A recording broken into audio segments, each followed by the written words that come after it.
And here we are, the match is about to begin in 15 seconds in Arena 2. I'm GM Grave and we're joined today by Mr. GM Haggis. Say hello to the boys and girls at home on the stream, Mr. Haggis.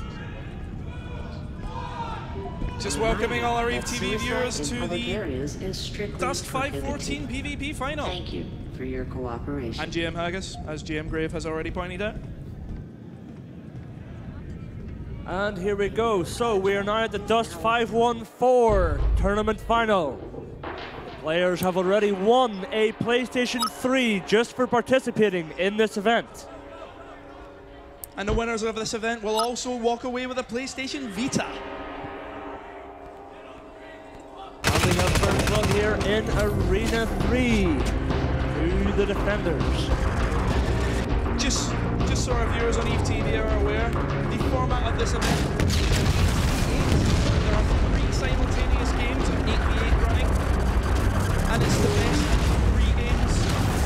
The team will be the winner. And we appear to have a heavy being lost in the stand on the game stage. Here kicking on 2 heavies. The scoring in the matches works based on clones.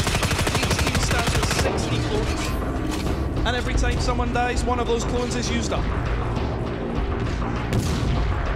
Heavy armor, of course, is exactly what it sounds like. It is heavy armor and it takes a beating. However, it lacks mobility. And we're seeing most of our heavy armor mercenaries carrying the minigun or the forged anti-vehicle weapon.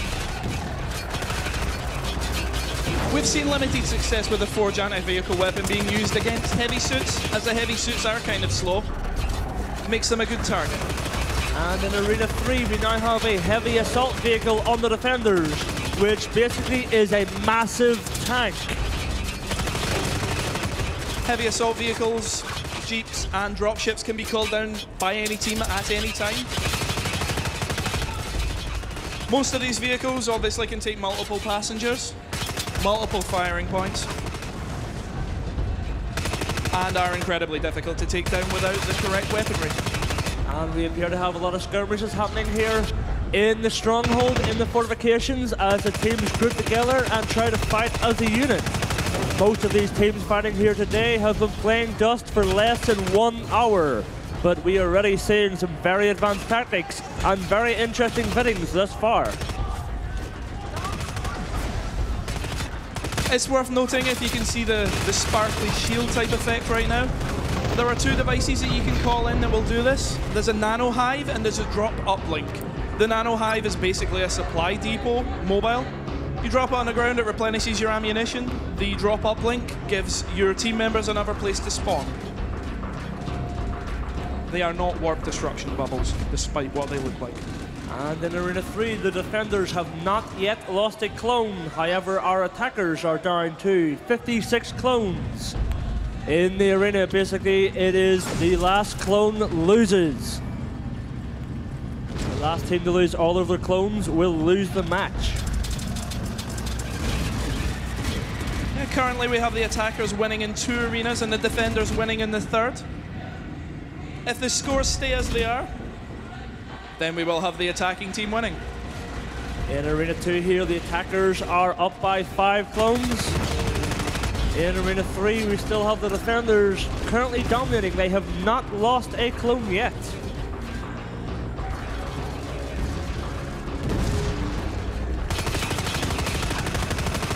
It's worth noting, anyone who's seen the presentation for Dust 514 yesterday, the match that we're currently playing is a team deathmatch based match.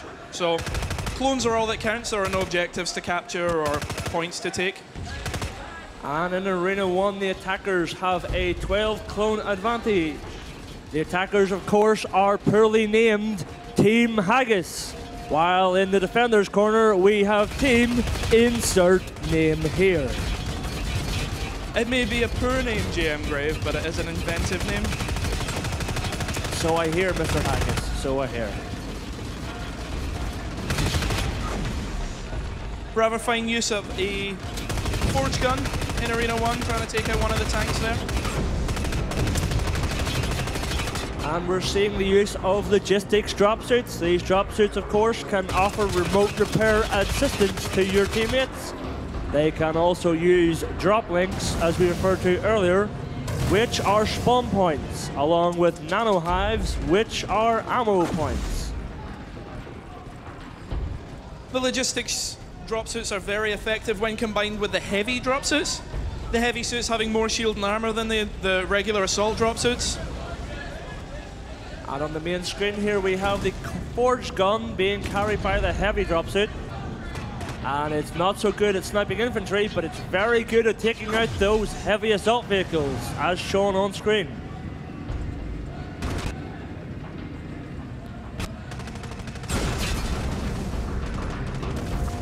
Friendly fire is on in the tournament, and we are seeing quite a lot of it.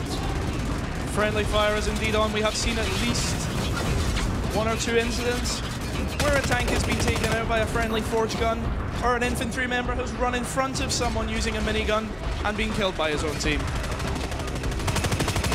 It's very worth noting that awareness of your team's locations is very important. The minimap in the upper left corner can find any teammates and any enemies that your teammates can see. And we see a heavy assault vehicle here assaulting the stronghold, and we still have heavy infantry with a forge gun nowhere near that enemy tank.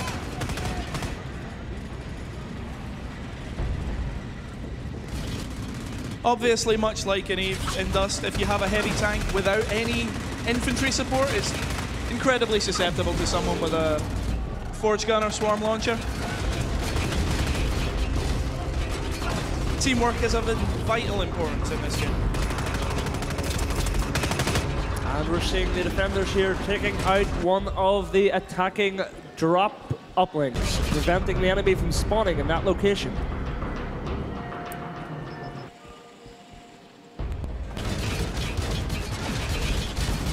The suits all have their own characteristics. Obviously, the heavy suit being heavier makes it a lot slower, also able to take a lot more punishment. The logistics suit, on the other hand, built for speed, can be used to run a lot faster around the map and repair your friends. And in Arena 3, the defenders are absolutely dominating the attacking team. The defenders currently have 60 clones. That means they have not lost a soldier yet. The attackers are now down to 31 clones in Arena 3. However, in Arena 2, the defenders have 19 clones remaining, while the attacking team now have 35 clones remaining. I'm slightly in awe of the fact that the defenders in Arena 3 have not lost a clone yet. That's impressive. And while the defending team are dominating in Arena 3, Arena 1 and 2 are a different story. The attacking team have a huge lead in clones in both Arena 1 and Arena 2.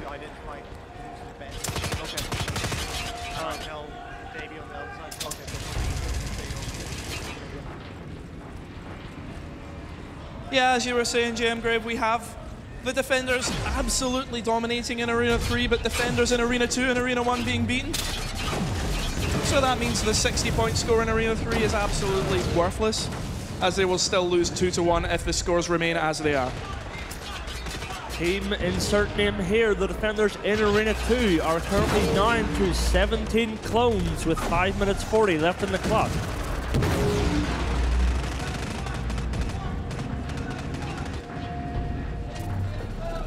Attackers in Arena 1 with a 22-point lead, 32-point lead.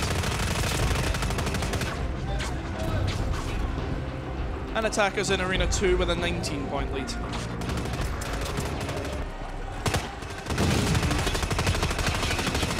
There's an awful lot of screaming and shouting going on in Team Haggis. Whoa. And in Arena 1, the defenders now have 13 clones remaining, with the attacking team having over 40 clones. It's just worth mentioning here, GM Grave, in Arena 3, the attackers have scored their first kill of the match.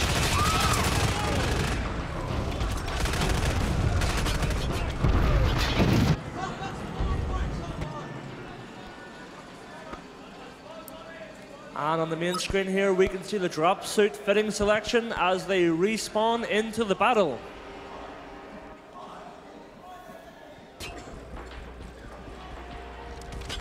Yeah, fittings can be changed on the fly if you manage to find a supply depot on the map, or you can change your fitting at respawn.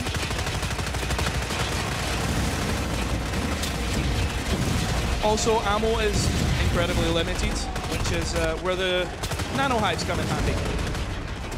And in Arena 2, the defenders are down to their last 5 clones.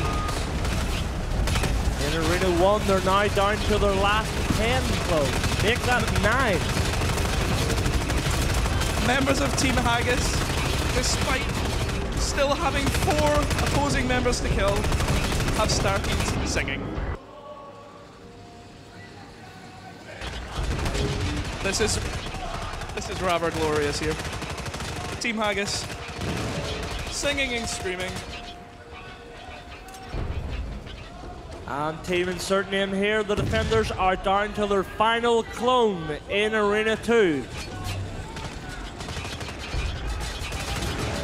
And Arena 2, the attackers, Team Haggis, are victorious.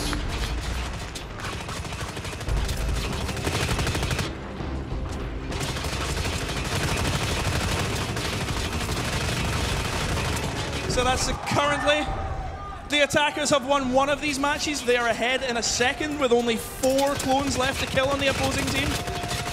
And in Arena 1, the attackers, and here we go, they are defeated. We have 1 battle remaining here in Arena 3, but it's all over. Team Haggis have won the Dust 514 tournament.